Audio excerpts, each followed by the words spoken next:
Yo, what is up guys? This is Friendster. Naman nga po pala to and welcome back to my channel. Basta long time no see. Subukan ko lang mag-vlog uli ngayon. Ang oras ay 11:28. Naisipan ko lang ulit mag-testing kung may mga viewers pa ako, may nanonood pa sa akin. Sagutin lang natin yung isang tanong dito. This is episode 3 ng Questions Destroyed. So, ang question dito, bakit po nalulusaw yung Aquasol ER kapag nababasa na ng tubig pagkatapos ng exposure? Yan. So, pag-usapan natin po mga kaibigan yung overexposed at saka underexposed. Kung napansin nyo na dito sa channel ko, nakaikot na kayo, meron ako isang video na pinag-usapan natin doon is kung ilang minutes pa dapat kayo mag-expose. Sabi ko nga doon sa video na yun, hindi ko yun masasagot kung gaano kahaba kayo mag-expose kasi nakadepende yan sa watts ng ilaw ninyo at nakadepende sa distance ng ilaw doon sa inyong screen na may emulsion. Ngayon, kapag ganito lang yan para malinaw lang, kapag naghugas na kayo at natanggal lahat ng emulsion, nahugasan lahat ng emulsion, natanggal, ibig sabihin, kulang kayo sa oras. Kapag naman hinuhugasan nyo na at ayaw namang mabakbak ng design, yung design nyo hindi nabubutas, ibig sabihin naman nun ay overexposed. So, anong gagawin nyo? So, halimbawa, doon sa emulsion nyo, maging Aquasol ER man yan o local photo emulsion o baka may ibang emulsion pa kayong ginagamit, kapag nahuhugasan lahat, natatanggal lahat kapag hinugasan mo, magbawas ka ng oras. So, magbawas ka ng siguro 30 seconds, magdagdag ka ng oras kasi kulang siya sa oras eh.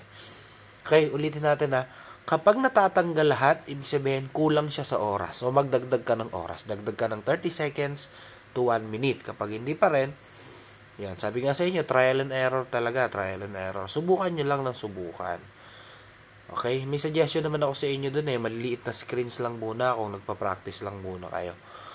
Ngayon naman, kapag sobra naman siya sa ayaw naman niyang matanggal, ibig sabihin, sobra sa exposure time. So, ang pwede nyo gawin, bawasan nyo exposure time. Bawasan nyo ng 1 minute to 30 seconds. 30 seconds to 1 minute.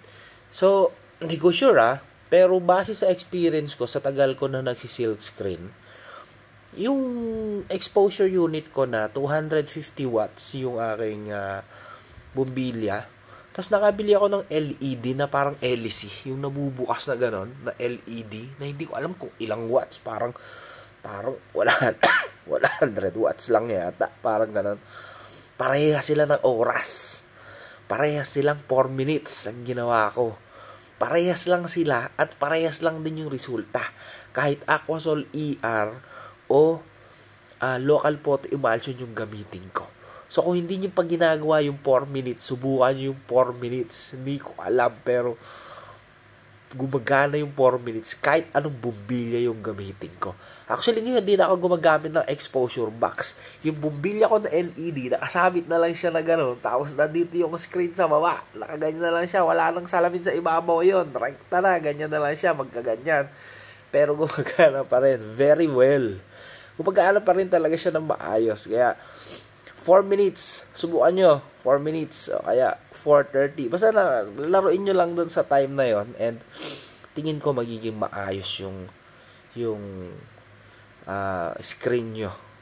Yun lang. So, yun lang muna yung gusto ko sabihin sa inyo ngayon. Basta ulit, review tayo. Sa bandang dulo ng video na to, review tayo. Kapag natanggal lahat, ibig sabihin, kulang yung oras, dagdagan. Kapag naman ayaw matanggal, ibig sabihin, sobra yung oras, bawasan nyo yung oras nyo. Okay? So, subukan nyo yun. Tapos, comment kayo dito sa baba kung nagkaroon ng epekto at na-perfect nyo na yung inyong mga screens na nagawa. Baka naman panood pa rin ang video na to dahil may mga beginners pa rin naman nanonood dito. Alright? Thank you po!